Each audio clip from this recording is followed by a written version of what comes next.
السلام عليكم ورحمة الله وبركاته. الساعة 9 الصبح تم إصدار الشهادات الجديدة من البنك الأهلي وبنك مصر، وحصل حالة من الاختلاف، نحط الفلوس في الشهادة ولا نحطها في الذهب. قطاع كبير شايف إن الشهادات الجديدة اللي نزلت مش هتأثر على الذهب وسعر الذهب هيسافر وهيركب الصاروخ، وقطاع تاني شايف إن الذهب سعره هينخفض والدنيا والأسعار هتهدى. حالة من الاختلاف حاصلة الفترة دي. طب ايه اللي هيحصل والذهب رايح على فين، وازاي الشهادات دي هتأثر فيه، وهل الفترة اللي جاية هيتم طرح شهادات جديدة ولا لا؟ الناس محتاجة تفهم. كل ده هنجاوب عليه في الفيديو ده، يلا بينا. السلام عليكم. اخيرا تم طرح الشهادات اللي الناس مستنياها من قبل البنك الاهلي وبنك مصر، وتم طرح شهادتين. الأولى 19% بعائد شهري لمدة 3 سنوات، والتانية بفايدة متناقصة.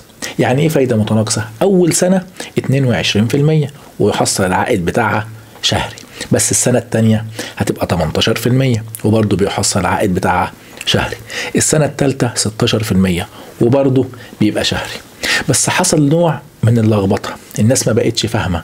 في قطاع شايف إن الشهادات دي من ساعة ما نزلت مش هتأثر على سعر الذهب، بالعكس ان الذهب هيرفع وهيزيد. طب القطاع التاني شايف ان الاسعار هتهدى والدنيا هتستقر، واهم حاجة ان ما حصلش تعويم. طب النهاردة في 2 سيناريو احنا هنتكلم عنهم، ركز بقى معايا في كل سيناريو من الاتنين. السيناريو الاولاني طبعا مفيش تعويم حصل والناس كانت قاعدة مستنية تعويم، واللي يقول لك الدولار هيبقى ب35 وب36 و37، بس فجأة نزلت الشهادات وما حصلش تعويم. طب لما ما حصلش تعويم، الدولار اساسا متسعر في السوق السوداء على 35 و36 جنيه، وهو في البنك على 30 جنيه 95 قرش. طبيعي ان لما ما حصلش تعويم ويوم 30 عدى ويوم الحد 2/4 عدى، الطبيعي ان السوق السوداء هتنزل على الاقل ل 32 ل 31 ونص، فطبيعي انها هتنزل. والذهب مسعر على نفس السوق السوداء اللي متسعر عليها الدولار، بل بالعكس ده كمان الذهب متسعر على السعر التحوطي ووصل ل 39 و40 جنيه، فطبيعي ان الذهب هو كمان ينزل. على الاقل لو نزل السوق السوداء ل 32 الذهب يبقى ب 33 وب 34، فالطبيعي ان الذهب ينزل ويروح ناحيه انخفاض، لا وكمان يبقى مستقر.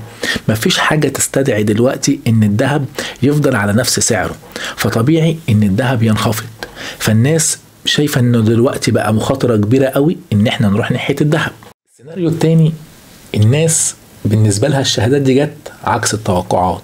ناس كانت مستنية 30% و27% و25%، لكن بقت شايفة ان كل ده ما أثرش في الذهب، بالعكس الذهب هيرفع وهيسافر وهيركب الصاروخ.